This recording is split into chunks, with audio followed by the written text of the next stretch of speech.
Hello there, welcome to the Wildcard Show. My name is Kyle Massa. I am your host, and today on the show we are talking about history. So let's get into it. Okay, so what do I mean? I'm not actually talking about, history that you're going to learn in school or whatever. That's just, you can go to school for that. I am not a history teacher, but I am a Commander enthusiast. So we're talking about Kaho Minamo Historian. This is a pretty old commander from Betrayers? Or no, it's Saviors of Kamigawa, excuse me. And that's our commander today. So it's a mono blue commander, a very odd one, as many of the commanders from Kamigawa block were. And she is a 2/2 human wizard for 2 and 2 blue, legendary creature. And when Kaho Minamo Historian comes into play, not enters, comes into play. It's an important distinction. Search your library for up to 3 instant cards and remove them from the game. Then shuffle your library. Then you can pay X generic and tap her. You may play a card with converted mana cost X removed from the game with Kaho without paying its mana cost. So why did I choose this commander? Well, I was looking for a mono blue commander to build around because I loosely have this rule for myself that I don't want any commanders with mana identities that are overlapping. So I'm kind of always trying different color identities that I don't already have, and mono blue happened to be one. I was going through my binder and I stumble upon this Kaho. It's been sitting in my binder for at least like 20 years. And I must have opened it from a Savior's pack, which I believe was like 2005, maybe 2004. I must have opened it from one of those packs because I honestly don't remember where I got this card. And I usually have a pretty good memory for, where I acquire my cards from. And this one, I honestly have no idea. So anyway, I was staring at it. And then I was like, I don't know, I kind of want to try this. And I looked up a lot of videos online. Some people have been sort of brewing around it. Mostly people make, pretty broken decks with it. Mine is not. It is a gimmick is how I would best describe it. And actually, when I sat down with my friends to play it, the way I described it was not a deck, but a thought experiment. So our real commander is actually a card called Treasure Hunt. You might be familiar with this one. It was, I think it was like a standard deck or something. There was a deck called Treasure Hunt that was very popular, built around this card. So what is this card? Well, Treasure Hunt is a blue sorcery, 1 blue. Reveal cards from the top of your library until you reveal a non-land card. Then put all cards revealed this way into your hand. So this is a very strange card. And of course, the art I've chosen to show on screen for those watching on YouTube is Dak Faden, the greatest thief in the multiverse. I mean, come on. You know Dak. So, not Dak Prescott, like the original Dak. So, Treasure Hunt is a really weird card, obviously. This was actually a common from Worldwake. And the way it works is that in that Zombie Hunt deck, the idea was that the only other card in the deck that's not a land is a card called Zombie Infestation, which is this enchantment where you discard 2 cards to create a 2/2 zombie. So you just draw like your whole deck, which is lands, until you hit the Zombie Infestation. Then you play Zombie Infestation, discard all your cards, make a bunch of 2/2s. Obviously, we're mono blue. I did consider just making Zombie Hunt. This is a little different. And the reason that Treasure Hunt is interesting with Kaho is that if you use Kaho, you play your commander, you can retrieve, if you only have instants in your deck and basically nothing else, you can make it so that when you cast Treasure Hunt, you'll basically draw your whole deck. I haven't quite gone that far, but that's essentially the idea behind the deck, is that Kaho can thin your deck out for when you cast Treasure Hunt. So we're talking about those instants, right? So let's check out those instants now. So, instants. So we actually have 6 total instants in the deck. I could go down to 3 so that when you cast Kaho, then your deck is pretty much empty. I have 6 right now just because I feel like that way you only have to cast her twice to achieve the same effect, and I like kind of the variety that I have with these 6, but I don't know, I'm still kind of working on it. So anyway, I'm going to read all of the instants in the deck to you because, again, there are only 6. It won't take that long. First one, Cerulean Wisps. This is 1 blue for an instant. Target creature becomes blue until the end of the turn. Untap that creature, draw a card. This card is, if you go on EDH Rec, there aren't very many Kaho decks, but this card is basically appears in every single one. And it makes sense because what you do is you play Kaho, you get the Wisps, and for one of anything, because it's kind of funky, but her activation is generic mana. So for one of anything, you get to draw a card and then untap Kaho because of Wisps, the untap clause, and then do it again. So basically, like turn 4, you play Kaho. Turn 5, you could draw up to 5 cards because you just cast Cerulean Wisps 5 times. So it's kind of the perfect pairing with her.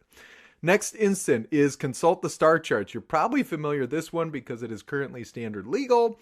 It is 1 generic and blue instant with kicker for the same cost.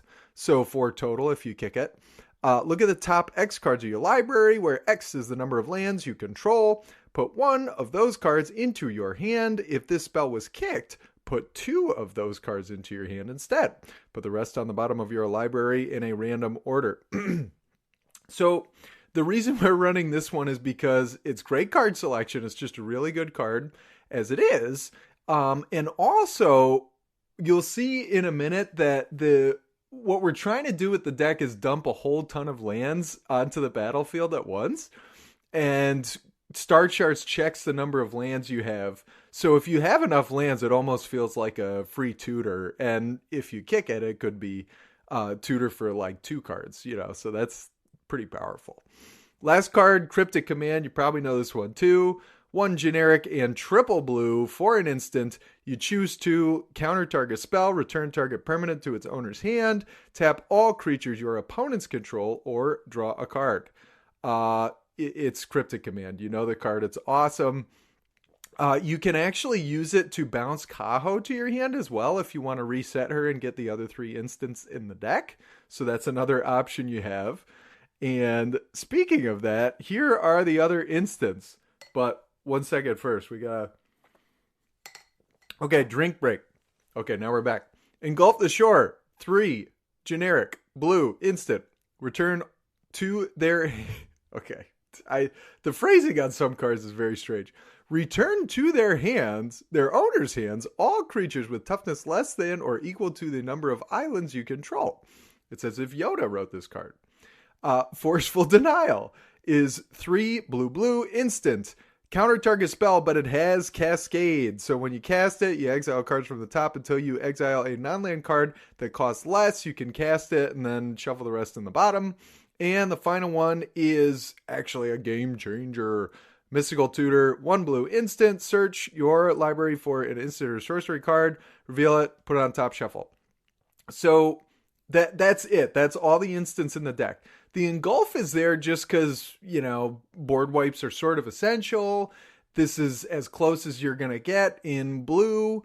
Mono blue, I should say. Of course, Cyclonic Rift is kind of the main one, but I don't know. I actually do have a Cyclonic Rift I could put in the deck, but the thing is that if you go tuck it under Kaho when you cast her, I'm pretty sure that you cannot, yeah, you cannot cast it for the overload because her effect is, it just doesn't work. You'd only be able to pay 2 to bounce a single target. The overload is like an alternate cost, and Kaho doesn't really work with those. So that's why I went with Engulf the Shore instead. Note also that it will bounce her when you cast it. So again, you can get 3 instants, play Engulf the Shore, bounce everything on the board, and then she comes back, play her again, get the other 3 instants. All of a sudden, your deck is pretty much clear of all cards. So when you cast Treasure Hunt, you're almost going to draw your whole deck. There are a few other cards that you would hit, which we're going to get to in a second, but that's the idea there. Forceful Denial is in there. It's a pretty bad card, honestly. A 5-mana counterspell I would not run, really. The reason we're running it here, though, is because it has Cascade. So we have so many lands in the deck that you are going to hit, one of the cards we've already mentioned or one of the cards coming up. And that's pretty important. You might even hit Treasure Hunt itself, which would be kind of perfect. And then Mystical Tutor, I think it's pretty obvious, is in there to actually search up Treasure Hunt whenever you want it. So this is the land thing. So we have 3 more cards here. And the funny thing is, in this video / podcast, I'm going to read the entire deck to you. Now, the caveat is that I'm not going to read all the lands to you, but there are 88 lands in this deck and 12 non-lands. So I'm going to read you all the cards that are not lands, because that's the gimmick. And it's only 12 cards, so it's not so bad. Okay, so the first one among this weirdo land package is Walking Atlas. So it's 2 mana for a 1/1 artifact creature. This is weird. I did not notice this, but this image just says creature construct. But it's obviously an artifact creature. So this I don't know where this image came from, but it seems to be wrong. Anyway, you can tap Walking Atlas to put a land from your hand onto the battlefield. That's all it does. But our next card, Retreat to Coral Helm, is 2 and a blue for an enchantment. It has landfall, and when a land enters, you choose 1. You either scry 1 or you tap or untap target creature. And then finally, Moloku the Clouded Mirror is 4 and a blue from Champions of Kamigawa.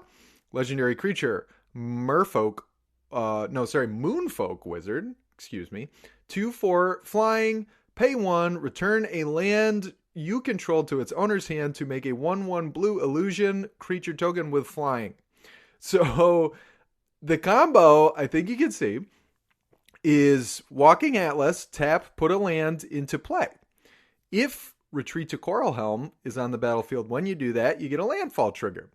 You pretty much never choose Scry 1. Sometimes the reason you do that is only if you're digging for combo pieces and you don't have Atlas out. But if you have Atlas out, tap Atlas, put the land down, landfall trigger, untap target creature. You untap Atlas, you do it again. Tap, land in, landfall trigger, untap Atlas, and you just keep going until you run out of lands in your hand. Now, Moloku actually makes infinite 1/1 flyers when all 3 of these are on the battlefield, because what you do is, say you have an island in hand, tap Atlas, put the island in play, retreat triggers, and you untap Atlas. Now you tap the island that you just put into play for 1 blue, and you activate Moloku to make a 1/1, and you return your tapped island to your hand. But your Atlas is untapped, so tap it, put it in play, and you just do that and just pick a number.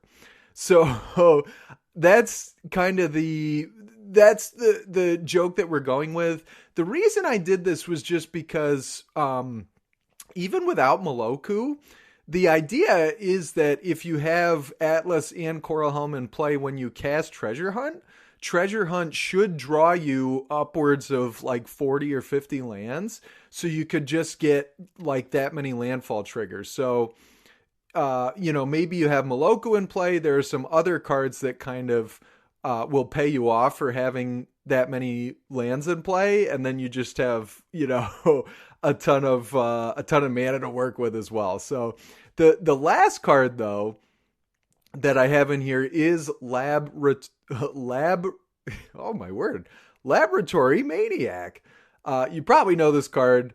2 and a blue creature, human wizard. If you would draw a card when your library has no cards in it, you win the game instead. And it's a 2/2, but who cares?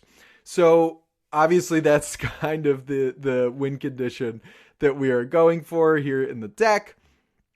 Honestly, I think that this should be a Thassa's Oracle. I think that, it kind of accomplishes the same idea, but does it a little better. Again.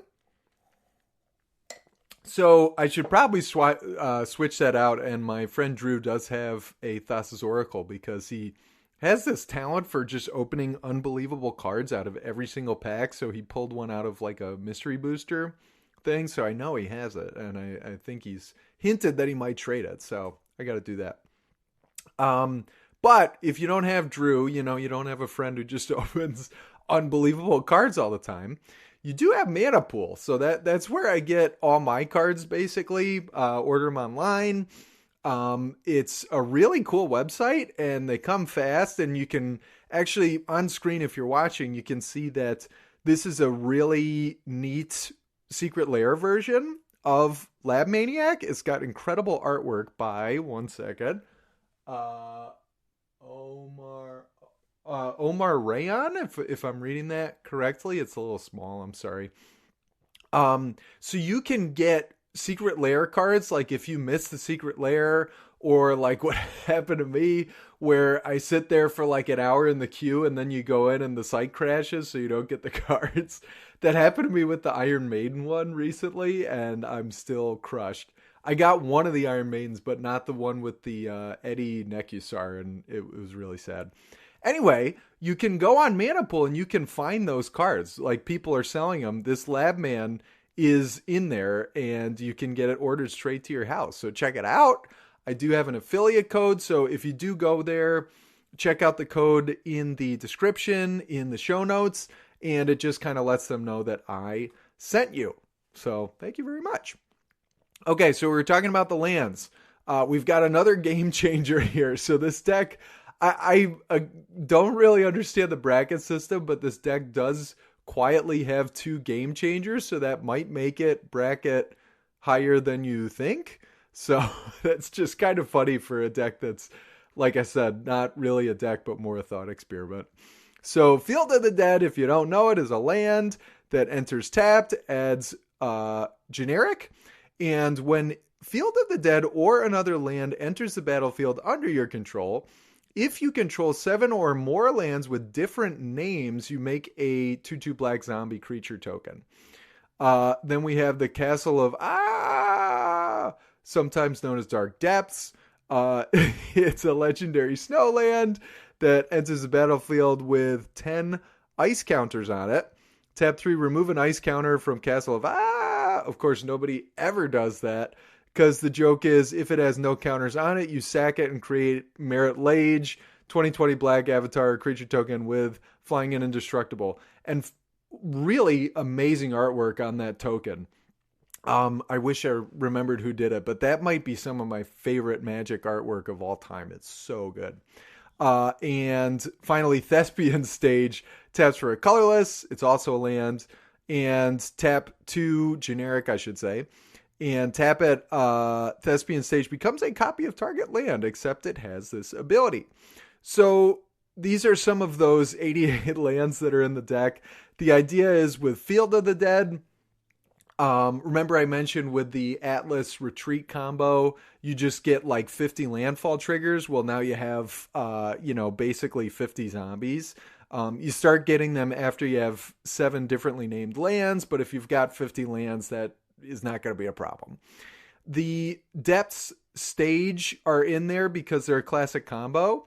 Stage is actually pretty good on its own because, for example, you could copy Field of the Dead to double up those triggers. You might copy like a land that taps for double mana, like Atoll, I think is the name of the one in this deck. That's the mono blue one. So that one has some utility outside the depths combo. But what happens is, you've probably heard of this, but if not, you play Dark Depths, then you use Thespian Stage to copy. You have Stage become a copy of Dark Depths, I should say. And then I don't quite know that you get legend ruled, so you have to sack one. I think you sack the original Depths. It doesn't really matter, because what happens is Stage sees that it is a Dark Depths with no counters on it, and it immediately sacrifices itself and creates the Merit Lage token, so you don't have to deal with the whole like removing counters thing. What is funny though is if you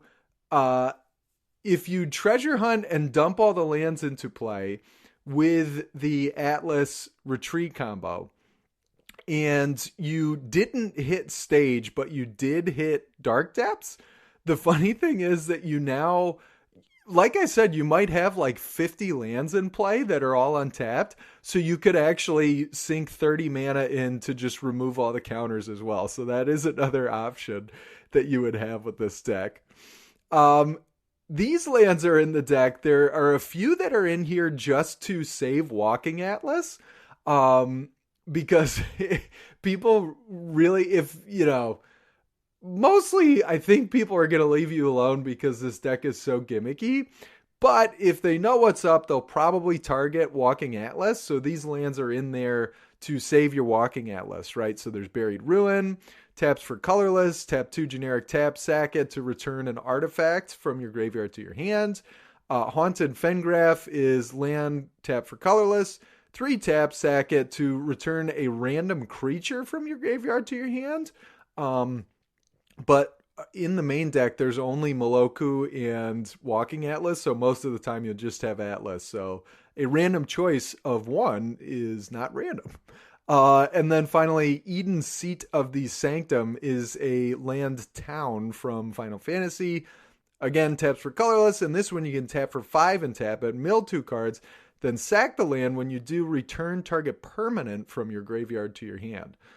So that one has some extra utility to get, like, you know, whatever other permanents you lost, but mostly is for Walking Atlas. And then we have a few other important lands. One of them is Hidden Cataract. It is a land cave, enters tapped, taps for blue, and then 4 tap, sack it to discover 4. So that's the from Lost Caverns of Ixalan. It's kind of the quote-unquote fixed version of Cascade. And it's basically the same thing, except you cascade for the number 4. So it's CMC 4 or less, or mana value, whatever it's called now. And you can put it in your hand instead of casting it. You don't just have to cast it, but it's basically the same thing. And then there's Hall of the Bandit Lord, which is a legendary land, again from Champions of Kamigawa.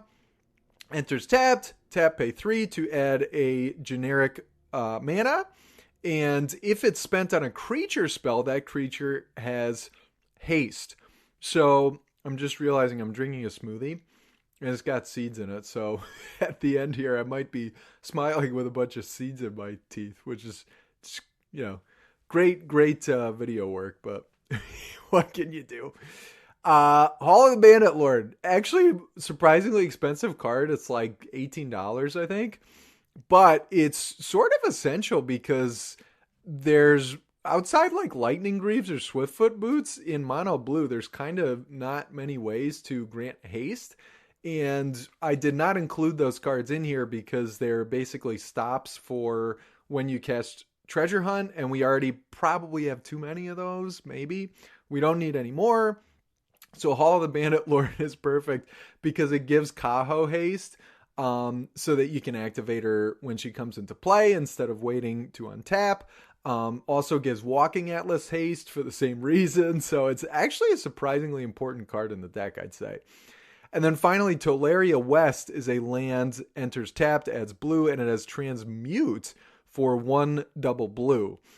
This is the signature mechanic from the Dimir guild in original Ravnica. And it's super weird because you discard it and then tutor for a card that has the same mana cost or the same mana value. Excuse me. And so this is the only land in the game that has transmute. So the mana value of a land is 0. So it basically lets you tutor for any of these lands that we've just talked about, which is kind of cool. And again, it's a very strange signature mechanic, but it's really cool because, in EDH, it's like there are actually a lot more tutors than you might realize. And some of the cards with transmute are actually like decent outside of just being tutors. Like there's one that's like a 2 mana exile 4 cards from a graveyard, and then you can transmute it. I forget what it's called, but that card's actually pretty good because you can kind of, it's got some extra utility. So you should know your history because that's it. That's Kaho. That is my 88 land deck. You can find the full deck list on Moxfield, or again, you can get the cards from Mana Pool. I write articles for EDH Rec. Hold on, wait. Okay, nothing in my teeth that I could see. And I did notice that this ring light is doing a crazy glare off my glasses, so I apologize for that too. I have so many things to apologize for. So yeah, EDH Rec, I write articles. I did not write one about this, and I never will because nobody would ever read it. But, you must be watching this video. Otherwise, how are you hearing this? So at least we have that. And finally, I am on Substack. So if you liked this video, if you want to read more of my random ideas about Commander or even Draft or even Pauper, you can find them there on Substack. And while you're there, you can actually sign up to support me. It's, similar to like a Patreon where you can pick how much you want to support. And, it helps me out, helps out the channel, and I really appreciate it. So anyway, thank you so much for joining. Thank you so much for humoring me with my 88 land deck. And I'll catch you next time. Bye-bye.